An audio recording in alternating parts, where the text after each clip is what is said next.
Thank you, everyone. Dear friends, we're here tonight to celebrate a great colleague and exceptional woman. Evelyn has been Reuters Bureau Chief at the UN for 17 years. Earlier, at Reuters, she was news editor for North America, the editor for the company's Africa region, associated editor worldwide, and the correspondent in Germany and Britain, as well in New York and Washington. She was awarded a gold medal for reporting by the United Nations Correspondents Association. As an independent journalist reporting to Alternet, independent media, National Memo, and the Huffington Post, she continues to be a pillar within the UN Press Corps, and obviously the most elegant. So, happy birthday, Evelyn. Well,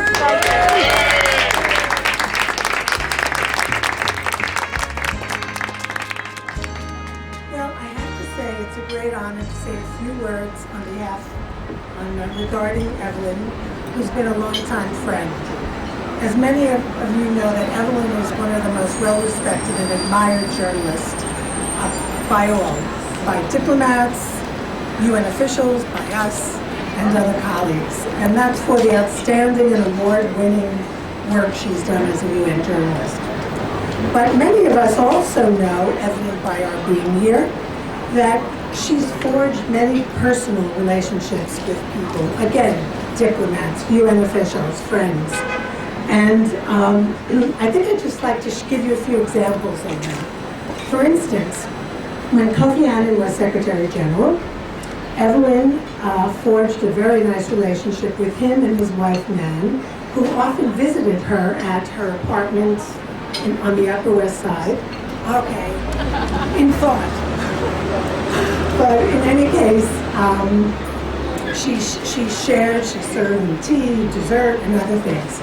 But that being said, although our guest of honor here likes tea, she was not averse to sharing whiskey, shall we say, maybe a glass or two of whiskey with former Russian Ambassador Sergei Lavrov in the Delegates Lounge, all, of course, in pursuit of a scoop. And finally, more currently, many of us know that last year, British Ambassador Karen Pierce gave a press conference at the UN and concluded it with rolling out a birthday cake in honor of Evelyn. Now, people ask, why is Evelyn so respected and admired? And it could be that, part of it could be, is that it's her intelligence, her work ethic, her ability to get to the heart of a story like that. But it's also because of the way she relates to people. And I think that, as many of you know, she's able to be warm, direct, and straightforward. Important traits, and that's why we will love you, and that's why we're here. Congratulations.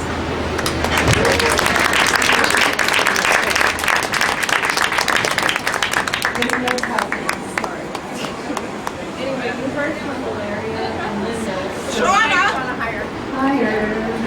See you again tonight. Okay, you heard from Valeria and Linda, and it's hard to sum up what this lady means to the Dag Hammarskjöld Fund, so I'll try not to cry. What can I say? This woman is a force of nature. All of you here would agree, right? Yes. For 12 years, I've been very inspired by Evelyn. I've seen her take on bureaucrats, the State Department, foundations, apartment housing, all kinds of people to make sure that the fellows get their visas. And U.S. mission people, please help out for the visas for our Daggies this year. Shout out to you guys. I hope you can help us out. Getting visas, the interviews they need, and the funding. Evelyn has gotten big names. Kofi Annan, Jan Eliasson, ambassadors, foreign ministers, all kinds of people to make out personal checks. Does anyone know how hard that is?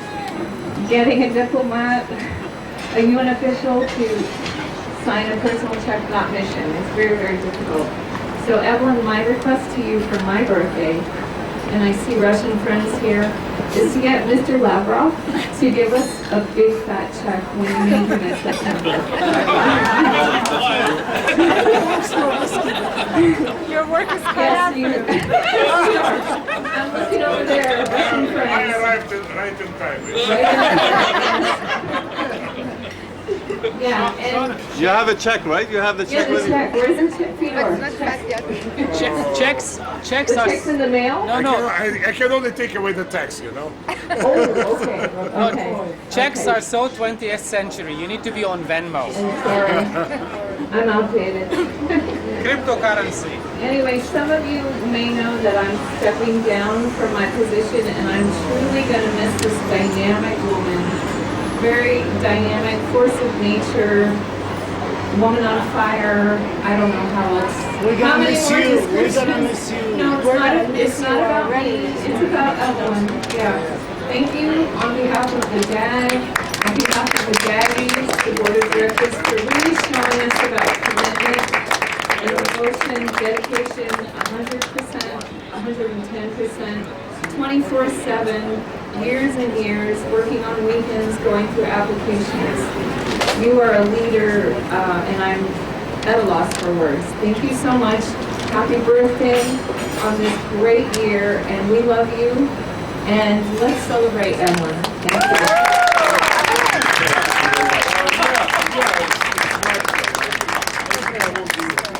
you. So I'm going to steal the microphone. Just a couple words.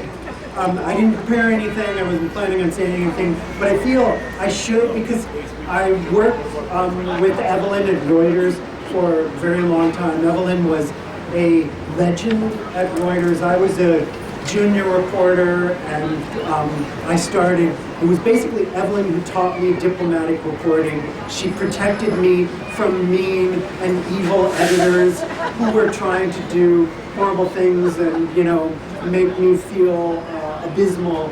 And in the run-up to the Iraq War, life was very difficult.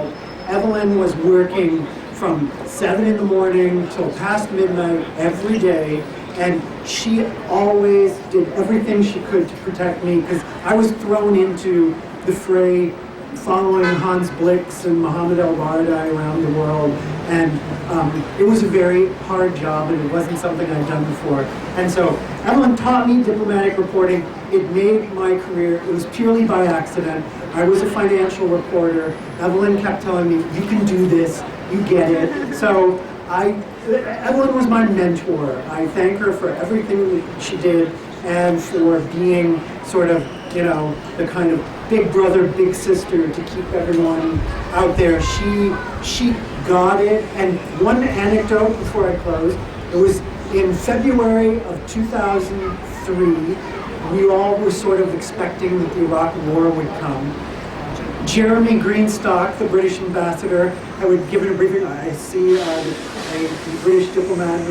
We'll enjoy a trip down memory lane, perhaps, for this. So the reporters, we were discussing the second resolution on the Iraqi weapons inspections that would have been the so-called war authorization. This resolution never came, but everyone was expecting it to come. And so it was supposedly imminent at the time. And the reporters asked Ambassador Greenstock how would they get a hold of the copy of the resolution. And he paused and he said, "Well, I'd go to Evelyn. She'll have it before I do." And that was the kind of reputation she had. It was really true. And anyways, all the best to Evelyn. You know, here's to a few more fruitful decades of, you know, who knows what and what adventures lie ahead. Thanks, Evelyn. I have to say, Lynn Southerner was trying to get a story out in February 2003 before the war. No nukes. Iraq had no nukes. It was very hard to get that on the file because Washington sort of dominated with the WMD. But he had it. He kept trying to get it on. I kept trying to get it on for him. it was really difficult to do that. But the things that we remember.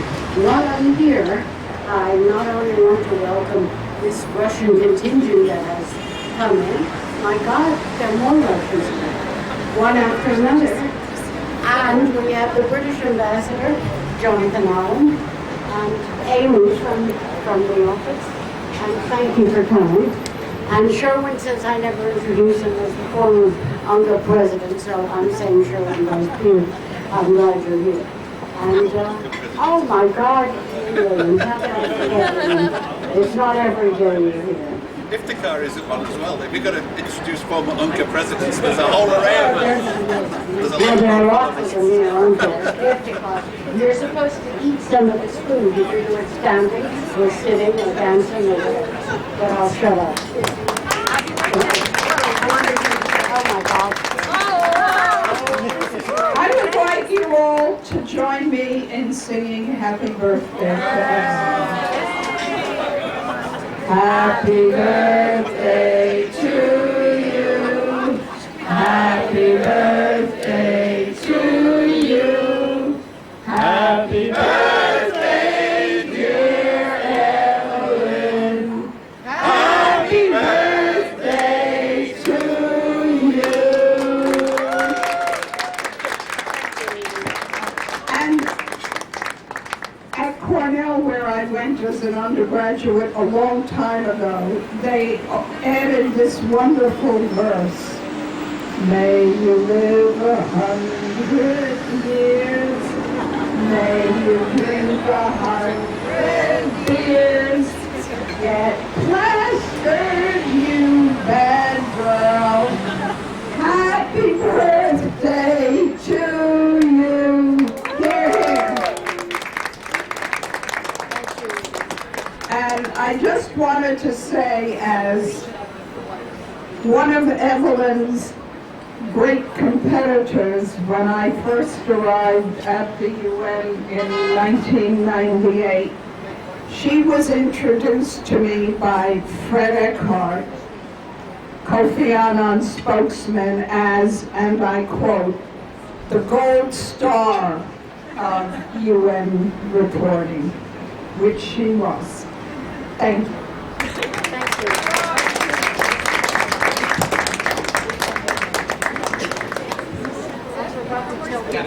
Great colleague and a pillar of the UN Press Corps. So happy birthday, Evelyn. Thank you, Evelyn. Yes. It's a great idea. One of the best journalists in the place. Happy birthday to you. Happy birthday to you. Happy birthday, dear Evelyn. Happy birthday to you.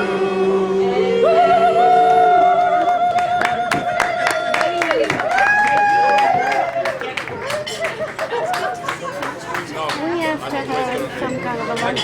Yeah, we do. We definitely do. Can we get a phone? I would love to.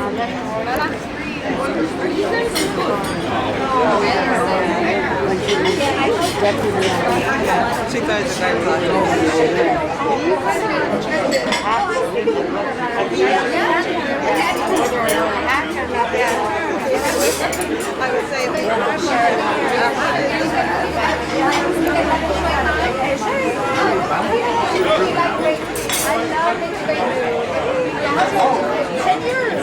It's like home.